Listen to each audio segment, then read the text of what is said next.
Oke, assalamualaikum warahmatullahi wabarakatuh. Semangat pagi, salam petir, salam kaya rame-rame tentunya. Oke, kawan-kawan, berbagi informasi seputaran Pi Network. Tetap jaga kesehatannya, tetap beraktivitas seperti biasa, dan tetap dukung channel ini agar semakin berkembang dan semakin semangat membagikan informasi dan perkembangan-perkembangan terkini seputaran Pi Network. Nah, kawan-kawan, Gene Simmons gagal mendaftarkan logo mirip Pi Network. Nah, bukan gampang lagi ya kawan-kawan. Sekarang Pi Network punya hak paten sendiri.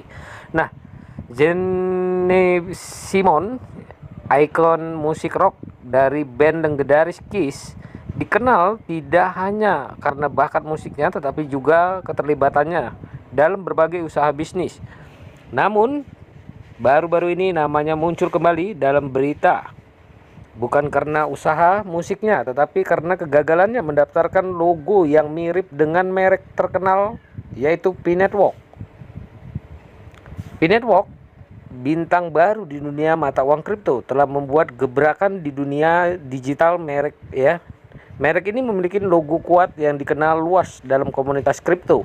Namun, Simon tampaknya memiliki ide berbeda ketika ia mencoba mendaftarkan logo yang mirip dengan Pi Network.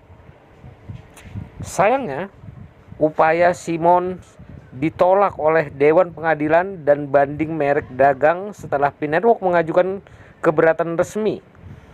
Alasan penolakan tersebut adalah karena kemiripan yang mencolok antara logo yang diusulkan oleh Simon dengan logo yang dimiliki oleh Pi Network. Hal ini dapat menimbulkan kebingungan konsumen dan melemahkan integritas merek yang sudah mapan. Pentingnya, perlindungan merek dalam dunia bisnis digital tidak bisa dilebih-lebihkan. Dewan Pengadilan dan Banding Merek Dagang memainkan peran penting dalam memastikan bahwa identitas merek dilindungi dari peniruan atau penggunaan tidak sah oleh pihak lain. Keputusan untuk menolak pendaftaran logo Simon merupakan contoh nyata penegakan hukum yang tegas terhadap pelanggaran merek dagang. Namun, ini bukan pertama kalinya Simon terlibat kontroversi terkait branding dan hak kekayaan intelektual. Sebagai seorang musisi yang juga berkecimpung dalam dunia bisnis, ia telah menjalani serangkaian proyek dan upaya branding yang tidak selalu berjalan mulus.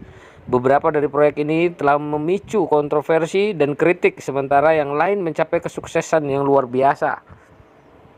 Simmons dengan kegagalannya dalam hal ini menimbulkan pertanyaan tentang motivasi di balik upaya tersebut. Apakah dia benar-benar berniat meniru merek lain atau dia hanya mengabaikan risiko hukum yang terkait dengan penggunaan logo serupa? Hingga saat ini Simmons belum mengeluarkan pernyataan resmi terkait keputusan tersebut, sehingga menimbulkan ruang spekulasi dan interpretasi. Sejak kabar penolakan tersebut disebarkan, komentar dan reaksi dari berbagai kalangan pun bermunculan.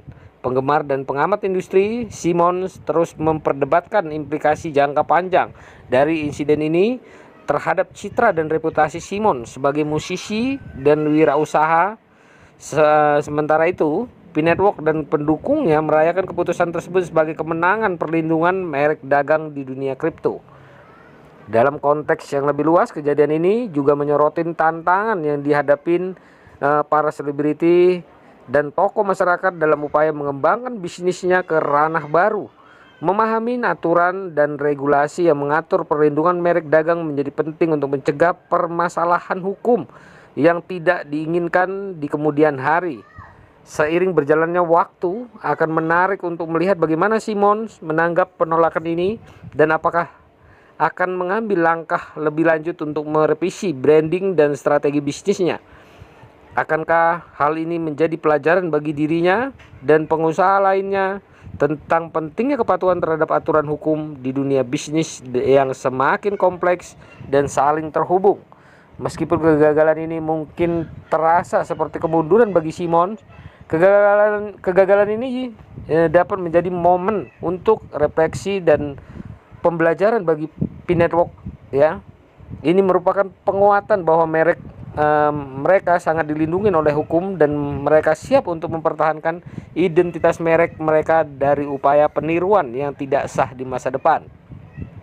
Ini dia ya kawan-kawan. Nah, kegagalan Gen ya Simmons dalam upaya mendaftarkan logo yang mirip dengan P-Network menyoroti pentingnya perlindungan merek dagang dalam dunia bisnis digital. Hal ini juga menegaskan kembali bahwa peraturan hukum harus ditaatin oleh semua pihak, tidak peduli seberapa terkenal atau berpengaruhnya mereka.